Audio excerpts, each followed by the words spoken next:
আপনি কি করতেছেন ভাইয়া? ভিডিও করতেছি। ভিডিও মানে ভিডিও মানে ফট করে আমরা ভরিয়ে গেলাম না জানোয়ার গুলা এমনি উড়া দূর আফসা আওয়ায় করে আপনার মরিয়া হয়েছেন বউ বাচ্চা গুলা কি হইতো। এই ভিডিওটা এখন ছেড়ে দেবো, ছেড়ে দেওয়ার সাথে সাথে লাখ লাখ ভিউ। আপনার উচিত ছিল না আমার ধরা ভাই। স্যার মিয়া আপনারা যদি ধরতাম ভিডিও করতে আমার না নাই, আর আপনারও মেয়ে দোষ আছে, ফট করে ভরিয়ে গেলেন। ব্যবস্থা রাখতে না মিয়া। কিরে আজকে আসতে দেরি হলো যে? 5 থেকে পড়ে গেছিল। এই ভেতরে এসিস না, বাসের ভাড়া দিতে পারি নাই। বেশিরভাগ মানুষ বাসের এক দরজা দিয়ে ঢুকে ভাড়া না দিয়ে আরেক দরজা দিয়ে পালায়। স্যার আপনাকে ডাকে বাপ স্যার। আচ্ছা আপনি যান না স্যার। আসবো? হ্যাঁ এসো এসো এসো। কোনো একটা ফাইল আপনার কাছে আছে, আপনি সেটা সাইন করে। ফাইলটা আমি চেক করেছি, হিসাবে বেশ কিছু অমিল আছে। আসলে দিনের মধ্যে যেভাবে কাজের প্ল্যান ছিল সেভাবে কাজটা হয়নি। কখনো কখনো চোখ বন্ধ করে সাইন করে দিতে হয়। জানেন যে সাইন কনভেনশন বিল করবে আপনার কর্মদক্ষতা বানান, ফাইল ওটা সাইন হয়ে যাবে। কি বলেন আপনি? কি সমস্ত কথা বলছেন? উনি আগে সংশোধন করবে, তারপরে সাইন হবে। আপনার বাসা কোথায়? আমার ছোট ভাই একটা এসি শোরুম আছে, অনেক বড় পর্যন্ত একটা এসে আপনার বাসা বানিয়ে দিব। কখনো পরের জিনিস লোক করতে নেই, আমাদের যা আছে তা নিয়ে সন্তুষ্ট থাকা উচিত। যা জানা পেয়ে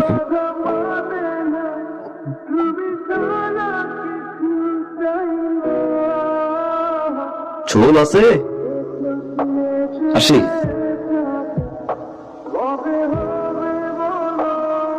বুতামটা ছিঁড়ে গেছে, সময় নাই সময় নাই।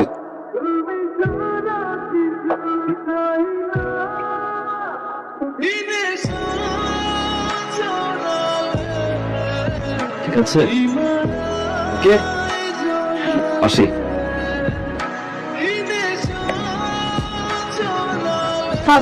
আমার সাথে আমি কি করলাম? আগে যখন আমি তোমাকে বিয়ের কথা বলতাম তখন বলতে যে তোমার চাকরি পরীক্ষা। এখন যখন তোমার চাকরি হয়েছে এখন কি বলছো মন্দিমা কি তার পরীক্ষা?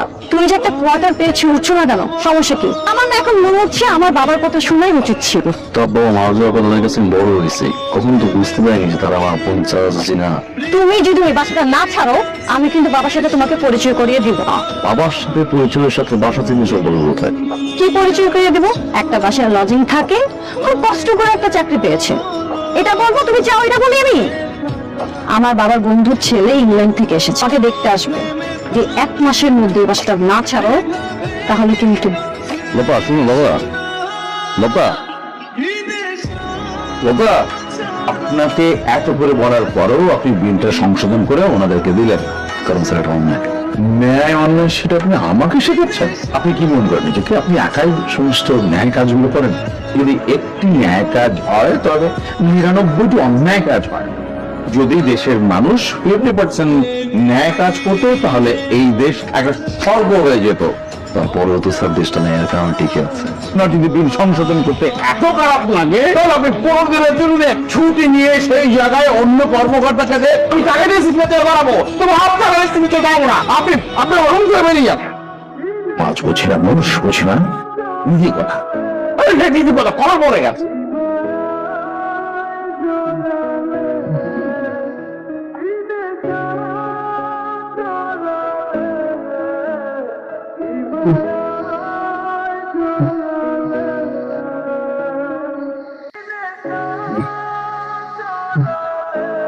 ও তুই কালকে রুমে আসছিলি? কি জ্বর? সব বুঝিস কিন্তু কিছু বলতে পারিস না। এতটুকুই বলতে পারি, চোখের সামনে যা ঘটে সব দেখি, সব বুঝি, কিছু বলতে পারি না।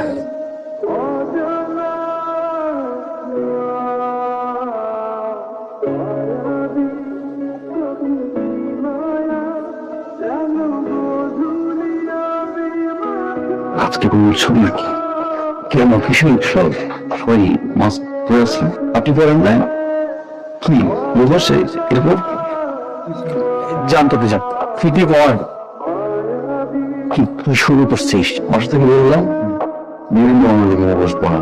তুই কি আমার সাথে মজা নিচ্ছিস? সবাই পড়ছে, আমি বসে তুই যে পড়ছিস এটা কি? আমি মুখোশ পড়ছি। হ্যাঁ, আমি মুখোশ পড়িনি, সে মুখোশ পড়ানি, কেউ মুখোশ পড়ানি। মুখোশ নিয়মিত রাখেন নাকি মাঝে মাঝে? ইদানিং একটু বেশি দিই। স্যার ও তো আমাকেও মুখোশ পড়াবে। জি জি, আমার মুখেও মুখোশ দেখছে। জি না, জি না। আসসালামু আলাইকুম। বস এই খামটা পাঠিয়েছেন, যত তাড়াতাড়ি সম্ভব রিপোর্টটা দিয়ে দেন।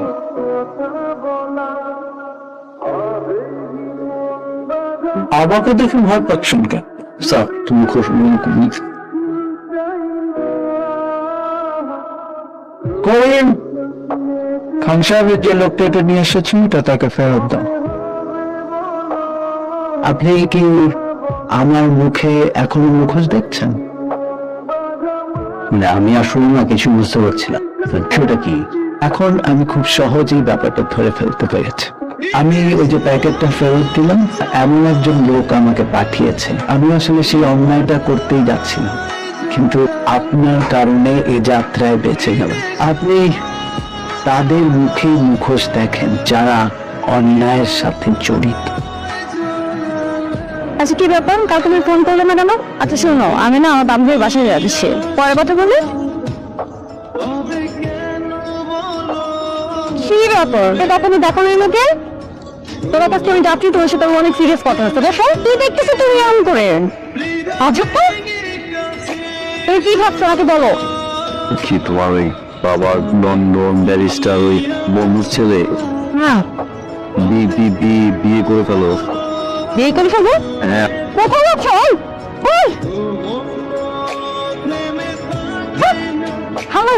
হ্যাঁ হ্যালো বলো। আরে বলি না, এটা পাগলের পাল্লা পড়ছিলাম।